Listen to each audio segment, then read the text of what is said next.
नमस्कार, this is B D Chaudhary. You all are welcome to my YouTube channel step English academy. Step है तो मुमकिन है। Dear, अगर आप किसी भी कम्पिटिटिव एग्जाम की तैयारी कर रहे हो तो उसमें फाइनल सिलेक्शन के लिए मॉक टेस्ट का बड़ा इंपॉर्टेंट रोल होता है। अगर मॉक टेस्ट में प्रीवियस ईयर पेपर मिल जाए तो वो तो फिर सोने पे सुहागा हो जाता है, लेकिन एयरफोर्स के स्टूडेंट के साथ हमेशा यह दिक्कत आती है कि उनको प्रीवियस ईयर पेपर नहीं मिल पाते। इसका रीजन क्या है? पहली बात तो ऑनलाइन पेपर होता है और यहाँ एसएससी या अदर एग्जाम की तरह यहाँ पे आंसर की रिलीज करने का कोई सिस्टम नहीं है, जिसके कारण उनको सटीक प्रीवियस ईयर पेपर नहीं मिल पाता, जिससे कारण उनकी तैयारी में थोड़ी बहुत तो कमी जरूर आती है। लेकिन आज से ये कमी दूर हो जाएगी, ये मेरी गारंटी है। तो आपके मन में सवाल उठ रहा होगा, लेकिन सर आप ये कैसे पूरी कर दोगे ये कमी? तो देखिएगा गाइस, होता क्या है, जब भी एग्जाम होता है ना तो उसके बाद में बहुत सारे यूट्यूब चैनल होते हैं जो एकदम रियल और स्टिक रिव्यू लेकर आते हैं पेपर का। तो वहीं से वही रिव्यू है ना, उन्हीं को मैंने कंपाइल करके मैंने आपके सामने ये क्वेश्चन रखने की कोशिश की है। मैंने लगभग हर शिफ्ट का जो भी पेपर हुआ ना उसके कम से कम 20 या 30 वीडियो देखे हैं। उसके बाद मेरे जो कॉमन क्वेश्चन लगे वो उठाकर मैं यहाँ लेके आया हूँ। तो आप देखिएगा, आपको 100% गारंटी नहीं ले सकता, लेकिन 90% मैं गारंटी लेता हूं कि आपको एकदम सटीक पर्सन मिलेंगे। शायद 4 या 5% जो रीडिंग कॉम्प्रिहेंशन के आते हैं वहां पर थोड़ी ऊपर नीचे हो सकता है, लेकिन जो ग्रामर या अदर जो क्वेश्चन है वो एकदम 100% आपको सही मिलेंगे, ये मेरी गारंटी है। पहले पर्सन से पहले आप ये देखिएगा, यहाँ पे लिखा हुआ है कि 1 से 3% तक जिस पार्ट में एरर है वो पार्ट बताएं। 4 यहाँ आपको ऑप्शन दिए गए हैं, 4 पार्ट दिए गए हैं और यहाँ आपको बताना है कौन से एक पार्ट में एरर है। जिस पार्ट में एरर है उसको आपको टिक करना है। तो पहला प्रश्न है, towns after towns passed away while our journey from Jaipur to Jammu. यहाँ पार्ट ए में एरर है। एरर क्या है वो देखिएगा। आपने ये कंसेप्ट पढ़ा होगा, noun plus preposition plus noun बराबर अगर वर्ब आएगी वो वर्ब भी सिंगुलर आएगी। लेकिन अगर आपने ये भी पढ़ा होगा, ये जो नाउन होगा वो भी सिंगुलर होगा, प्लूरल नहीं होगा। तो यहाँ टाउन्स ना होकर टाउन होगा। सेकंड प्रश्न है, the captain with all his team members were ready for the match. इसके अंदर होगा पार्ट बी में एरर। इसमें देखिए एरर क्या है। आपने देखा होगा सब्जेक्ट वर्ब एग्रीमेंट का एक कंसेप्ट है, विद अलोंग विद, ये कुछ प्रीपोजिशन है जिनमें वर्ब हमेशा इनके पहले जो सब्जेक्ट आता है ना उसके अनुसार यूज होगी। तो यहाँ वर्ब है ना वो द कैप्टन के अनुसार आएगी, ना कि टीम मेंबर्स के अनुसार। तो यहाँ द कैप्टन के अनुसार वर्ब क्या हो जाएगी? वॉज हो जाएगी। तो यहाँ बी पार्ट में एरर है। थर्ड पर्सन है, ये देखिए, in the following question 4 alternatives are given for the idiom phrases, choose the alternative which. आपको बताना है कोई इस इडियम फ्रेजेस का मतलब क्या होगा। इन 4 ऑप्शन में से एक सही बताना है। ऑल एट सी, ऑप्शन देखें, हैप्पी, सैड, विनर या पजल्ड।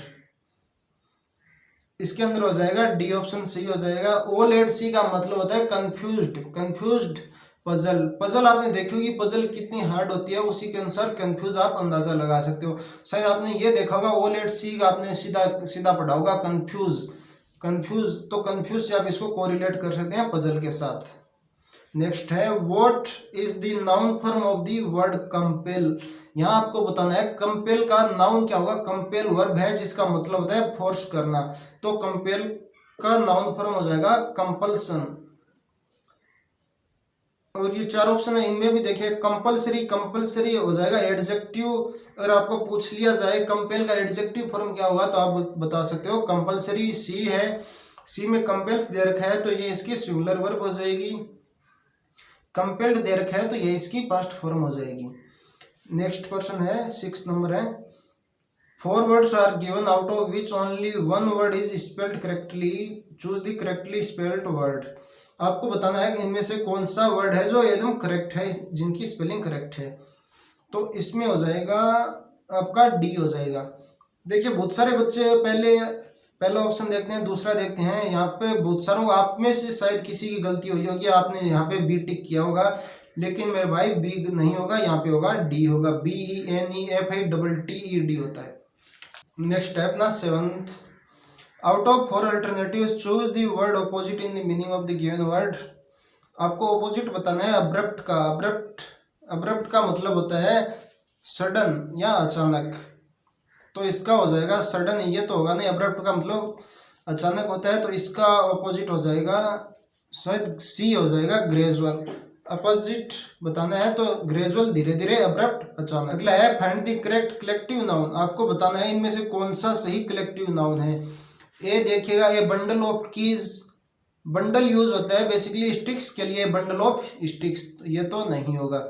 नेक्स्ट है ए होर्ड ऑफ कीज, होर्ड भी नहीं होगा, होर्ड यूज होता है मनी या सिल्वर के लिए, तो ये भी नहीं होगा। ए बंच ऑफ की, ये सही है, आपने पढ़ा होगा a bunch of keys, a bunch of grapes, इनके साथ हमेशा बंच लगता है।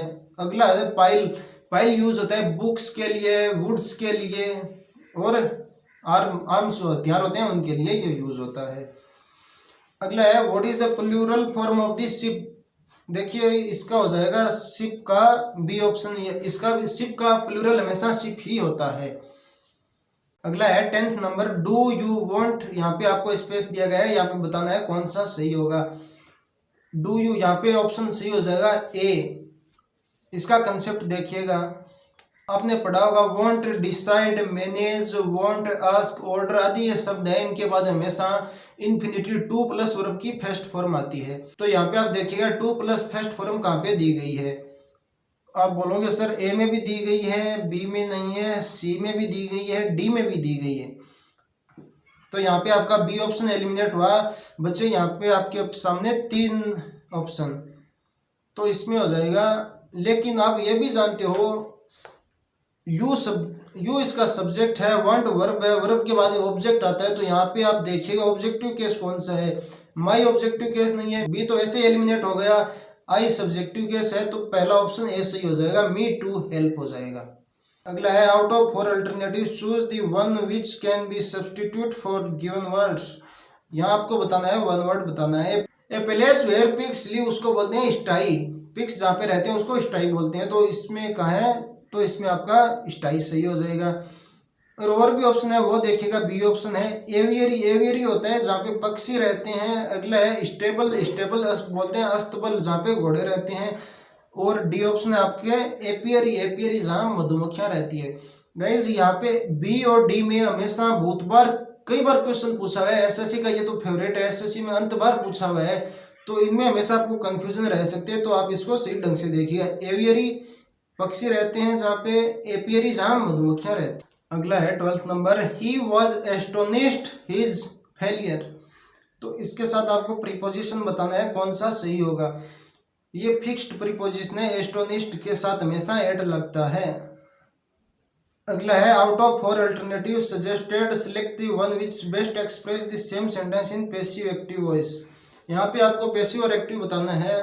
क्वेश्चन है पीपल मेड हिम प्रेसिडेंट, तो यहाँ पे आपको ऑप्शन एलिमिनेट से आप कर सकते हो गाइज, मैं आपको बता देता हूँ option elimination is the best trick to solve the questions. हाँ जी, ऑप्शन एलिमिनेशन सबसे बढ़िया मेथड है ऑप्शन क्वेश्चन को सही करने का। देखिएगा आप इसमें हिम है, हिम का हो जाए बन जाएगा ही जो कि सब्जेक्ट बनेगा। ही देखिए आप 4 ऑप्शन में दे रखा है, ठीक है। मेड पास्ट सिंपल का है तो यहाँ पे आगे वाला टेंस आ जाएगा पास्ट कंटिन्यूस, तो यहाँ पे मेड है, ही सिंगुलर है तो ही के साथ वो जाएगा। अब देखिए वॉज किस किस में, जिसमें वॉज नहीं है उनको आप हटा दीजिएगा, मतलब बी हट गया और आपका सी हट गया, बच्चा आपका ए और डी। लेकिन आप जानते हो पैसिव में वर्ब की 3rd फॉर्म लगती है, तो ए में फर्स्ट फॉर्म है, ए वैसे ही हट गया, तो बच्चा यहाँ पे क्या डी, डी ऑप्शन सही हो जाएगा। अगला है अपना 14th नंबर क्वेश्चन, ये देखिएगा make the negative form of the sentence without changing it's meaning, इसका मतलब हुआ इसका अर्थ चेंज किए बिना इसका नेगेटिव फॉर्म बताना है। तो पहला देखते हैं, ये देखते हैं she is not a rich woman, इसमें क्या है नेगेटिव तो बन गया लेकिन इसका अर्थ चेंज हो गया। पहले उसमें बता रखा है सी वो इज ए रिच वुमन, इसमें बता रहा है she is not a rich woman, ये एक दूसरे के ऑपोजिट हो गए, मतलब पहला तो नहीं होगा।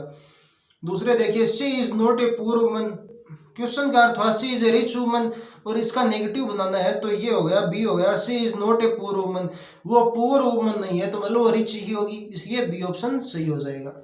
अगला 15 नंबर देखिए out of the 4 alternative choose the one which best express meaning of the given words, मतलब आपको इसमें बताता है सिनोनिम्स क्या होगा। यह है कंपेटिबल, कंपेटिबल का मतलब होता है अनुकूल या फिर संगत, तो इसमें सही हो जाएगा डी ऑप्शन, ये हो जाएगा कॉन्ग्रेंट। अगला प्रश्न है, अगले प्रश्न में बताता है डायरेक्ट इनडायरेक्ट बताना है। तो क्वेश्चन देखिएगा, the foreman said to his workers I can not pay you higher wages. तो ये देखिएगा, देखिए दोस्तों, एक्टिव पैसिव और डायरेक्ट इनडायरेक्ट, इनमें सबसे अच्छा मेथड होता है ऑप्शन एलिमिनेशन।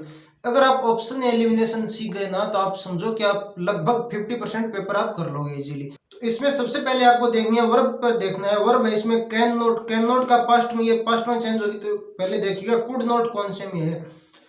ए में कैन नॉट ही दे रखा है, मतलब ए गलत हो जाएगा। बी में भी कुड नोट दे रखा है, ये सही हो जाएगा। सी में कुड नोट दे रखा है, डी भी गलत हो जाएगा। बच्चे ऑप्शन क्या, बी और सी। अब देखते हैं आई चेंज किस में होगा, ही में चेंज होगा, और यू चेंज होगा वर्कर्स के अनुसार। यू किस गाएगा, देम। तो अब ये देखिए ही और देम किस में है, तो he could not pay them higher wages, इसमें सही है। सी है he could not be paid higher wages, मतलब बी ऑप्शन अपना सही हो जाएगा। देखिए दोस्तों, शुरू के जो 4 प्रश्न है वो सिर्फ और सिर्फ पैसेज के आते हैं, लेकिन ऑनलाइन पेपर होता है, इसकी वजह से ये एकदम स्टिक बताना तो पॉसिबल ही नहीं है कि मतलब कौन सा पैसेज आया था। लेकिन मेरे को जो कम्युनिटी पोस्ट में और मैंने जो कमेंट में जाके देखा तो लोगों ने बता रखा था, तो मतलब इसमें जो पैसेज आया था वो आया था कंप्यूटर से संबंधित। थैंक यू गाइज, आज का सेशन यही समाप्त होता है। प्लीज सपोर्ट जरूर कीजिएगा, लाइक कीजिए, सब्सक्राइब कीजिए और ये वीडियो फैला दो हर जगह। अब जितने भी आपके साथ एयरफोर्स की तैयारी कर रहे हैं उनको ये भेज दो कि भाई एकदम ओरिजिनल पेपर आ गया एयरफोर्स का, उससे तैयारी करो। Thank you guys, best of luck.